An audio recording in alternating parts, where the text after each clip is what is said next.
بسم اللہ الرحمن الرحیم۔ اللہ تعالیٰ کے پاک ذات کے نام سے شروع جو بڑا مہربان بہت زیادہ رحم فرمانے والا ہے۔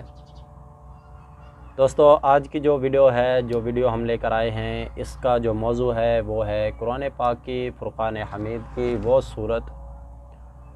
جس کے بارے میں حضور اکرم صلی اللہ تعالیٰ علیہ وآلہ وسلم نے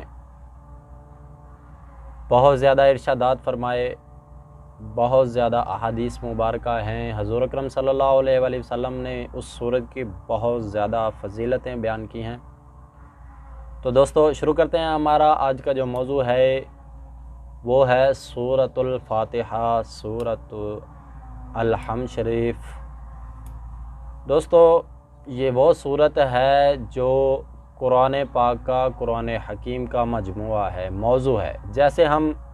ایک مضمون، ایک کہانی، ایک واقعہ، ایک چیز جس کا ایک موضوع ضرور ہوتا ہے، جیسے کہ ہمارے اردو کی کتابوں میں بھی ہے، ایک سٹوری ہوتی ہے، ایک کہانی ہوتی ہے، اس کا ایک موضوع ہوتا ہے، جو اس کا نتیجہ ہوتا ہے، جو اس کا نچوڑ ہوتا ہے۔ قرآن پاک کا، قرآن حکیم کا، قرآن مجید کا جو نچوڑ ہے، جو قرآن حکیم کا موضوع ہے وہ ہے سورۃ الفاتحہ، سورۃ الحمد شریف، جو قرآن مجید کی پہلی سورت ہے۔ قرآن مجید کی اس سورت سے قرآن مجید کا آغاز بھی ہوتا ہے۔ دوستو اس قرآن مجید کی سورت کی تو بہت زیادہ فضیلتیں ہیں، اگر بیان کرتے جائیں تو قلم کی سیاہی ختم ہو جائے، بندہ ختم ہو جائے، لیکن اس کی فضیلت ختم نہیں ہوتی، کیونکہ اس سورت میں جو پہلی آیت ہے الحمدللہ رب العالمین، حضور اکرم صلی اللہ تعالیٰ علیہ وآلہ وسلم نے فرمایا کہ رب ذوالجلال اس آیت میں خود فرما رہے ہیں کہ خود اس سورت میں خود ہمیں اپنی تعریف کرنے کا طریقہ بتایا کہ الحمدللہ رب العالمین، تعریف ہے اس ذات کے لیے جو تمام جہانوں کے پالنے والا ہے، سب تعریفیں اسی ہی کے لیے ہیں۔ مقصد کہ دوستو وہ آیت، وہ سورت جس کے بارے میں حضور اکرم صلی اللہ تعالیٰ علیہ وآلہ وسلم نے فرمایا کہ یہ ایک کامل دعا ہے، یہ ایک کامل مکمل دعا ہے، کیونکہ دوستو اس میں ہم کہتے ہیں کہ اہدنا الصراط المستقیم، ہمیں سیدھے راستے پر چلا، ہمیں ان کے راستے پر چلا جن پر تیرا انعام ہے، اور پھر ہم ان کے راستوں سے اللہ تعالیٰ سے پناہ بھی مانگتے ہیں، اللہ تعالیٰ سے دعا کرتے ہیں کہ ہمیں اس راستے سے بچا جن پر تیرا غضب ہے۔ اور پھر ہم اس صورت کی آیات میں اللہ تعالیٰ کی جو ہے وہ صفتیں بیان کرتے ہیں کہ تو رحمان بھی ہے، اے بارک تعالیٰ، اے میرے مولا تو رحیم بھی ہے، تو حساب کے دن کا، تو حشر کے دن کا مالک بھی ہے، تو مالک یوم الدین بھی ہے۔ تو دوستو اس صورت کے بارے میں، اس صورت کے حوالے سے بہت سارے ایسے واقعات ہیں، بہت ساری ایسی احادیث ہیں، بہت کچھ ہے اس صورت کے بارے میں۔ تو ہم کچھ ایسے واقعات ہیں جو آج کے صورت میں بیان کرتے ہیں کہ ایک مرتبہ مسند احمد میں ہے کہ حضرت ابو سعید رضی اللہ تعالیٰ، ابو سعید بن معلیٰ رضی اللہ تعالیٰ عنہ سے روایت ہے کہ میں نماز پڑھ رہا تھا مسجد میں، مطلب کہ ایک سائیڈ پہ جیسے ہم فرض نماز ادا کرنے کے بعد کھڑے ہو کے سنتیں یا اپنا ایک سائیڈ پہ بیٹھ کے نماز پڑھ رہے ہوتے ہیں، تو حضور اکرم صلی اللہ تعالیٰ علیہ وآلہ وسلم میرے پاس سے گزرے، ان کا نا ایسے پاس سے گزر گئے، تو انہوں نے مجھے آواز دی کہ میں نماز پڑھ رہا تھا، میں نے کوئی جواب نہیں دیا۔ جب میں نماز سے فارغ ہوا، میں حضور اکرم صلی اللہ تعالیٰ علیہ وآلہ وسلم کی بارگاہ میں پیش ہوا کہ اے رب کے حضور، اے اللہ تعالیٰ کے پیارے نبی، آپ نے مجھے بلایا تھا۔ تو حضور نے فرمایا تب کہ کہاں تھے، تب کہ کس کام میں تھے؟ تو میں نے عرض کی کہ حضور میں نماز پڑھ رہا تھا۔ تو حضور اکرم صلی اللہ تعالیٰ علیہ وآلہ وسلم نے فرمایا کہ کیا تم نے سنا نہیں؟ اللہ تعالیٰ نے قرآن پاک میں ارشاد باری تعالیٰ، قرآن پاک میں ارشاد باری تعالیٰ کیا ہے کہ اللہ تعالیٰ نے فرمایا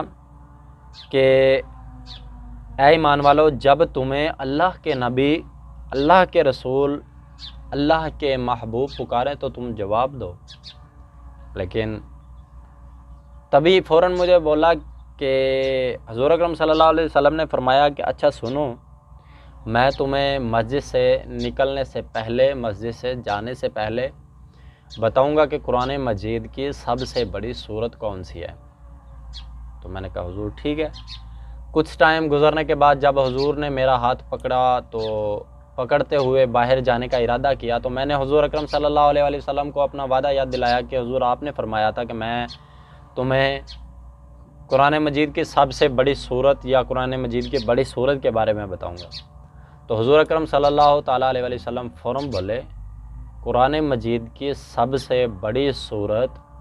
سب سے بڑی جو سورت ہے وہ ہے الحمد شریف۔ تو حضور اکرم صلی اللہ علیہ وسلم نے یہ فرمانے کے بعد بتایا کہ یہ وہی قرآن ہے جو اللہ تعالیٰ نے مجھے دیا، مطلب کہ حدیث مبارکہ کے ان الفاظ کے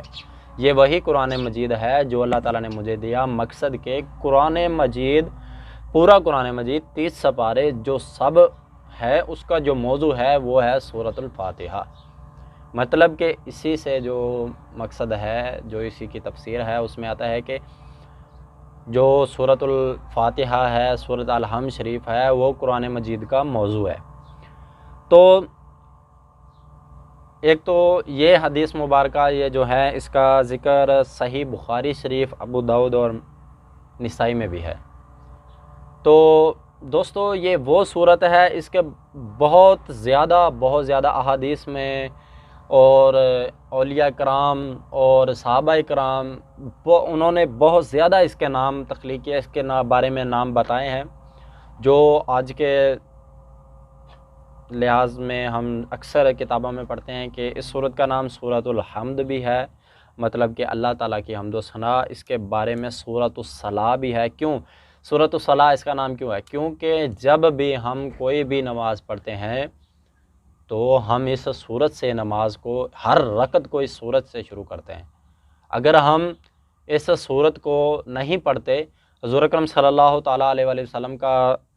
فرمانے عالی شان ہے کہ جس نے نماز میں ام القرآن نہیں پڑھی، اس کا نام ام القرآن بھی ہے۔ مقصد کہ حضور اکرم صلی اللہ تعالیٰ علیہ وسلم نے فرمایا کہ جس نے ام القرآن نماز میں نہیں پڑھی، اس کی نماز ناقص ہے، اس کی نماز مکمل نہیں، نامکمل ہے۔ مطلب کہ جب تک ہم سورۃ فاتحہ قرآن مجید میں نہیں پڑھیں گے، ہماری نماز مکمل نہیں ہے، ہماری نماز ہی نہیں ہوئی۔ تو دوستو اس کے اور بھی نام ہیں، ام الکتاب، اس کا ایک نام ہے سورۃ الشفا۔ ایک واقعہ ہے کہ حضور اکرم صلی اللہ تعالیٰ علیہ وسلم کے صحابی بیٹھے تھے کہ ایک صحابی آیا تو ان کو سانپ نے ڈس لیا، تو انہوں نے عرض کی کہ آپ مجھے دم کر دیں۔ تو جو صحابی وہاں موجود تھے، انہوں نے بسم اللہ الرحمن الرحیم، بسم اللہ شریف پڑھ کے الحمد شریف پڑھی اور اس جگہ پہ لعاب لگا دیا،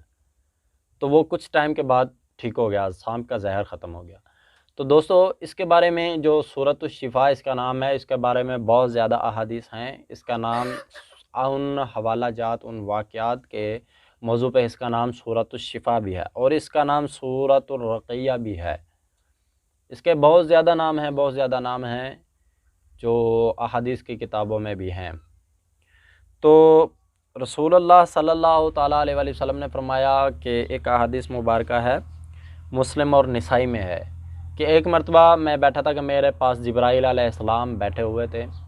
تو آسمانوں پہ ایک زوردار دھماکہ ہوا۔ جبرائیل علیہ السلام نے اوپر دیکھا اور فرمایا کہ حضور آج جنت کا وہ دروازہ کھول دیا گیا ہے جو آج تک نہیں کھلا۔ تو کچھ ہی وقت کے بعد ایک فرشتہ آیا اور اس نے فرمایا کہ حضور اللہ تعالیٰ نے آپ کو 2 نور عطا کیے ہیں، ایک ہے سورۃ الفاتحہ، سورۃ الحمد شریف، اور دوسری ہے،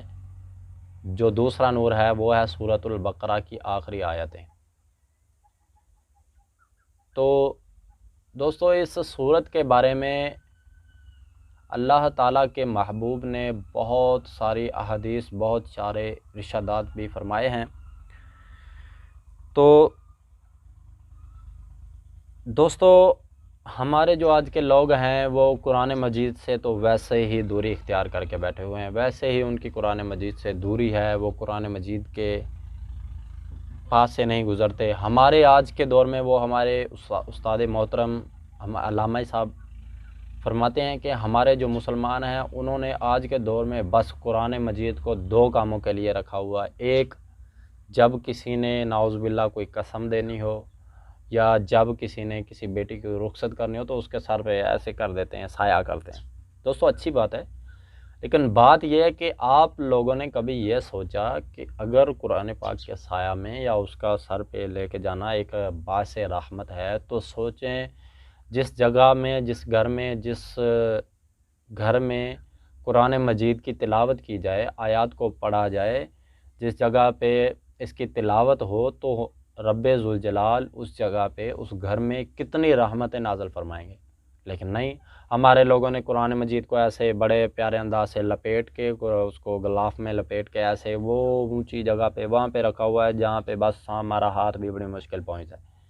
تو دوستو یہ ہمارے لوگوں کی نااہلی ہے، یہ ہمارے لوگوں کا جو نقصان، جو آج کے دور میں ہم مسلمان سب سے پیچھے جاتے جا رہے ہیں کہ ہمارے باتوں میں اثر نہیں ہے، ہمارے کلام میں اثر نہیں ہے، ہمارے کام میں برکت نہیں ہے، ہم دین اسلام سے دوری ہے۔ تو اللہ تعالیٰ رب العزت سے دعا ہے کہ اللہ تعالیٰ ہمیں اپنے پیارے محبوب صلی اللہ تعالیٰ علیہ وسلم کے دین اسلام کا پیروکار بنائے، ہمیں اپنے پیارے محبوب صلی اللہ تعالیٰ علیہ وسلم کا سچا امتی بنائے۔ آمین ثم آمین۔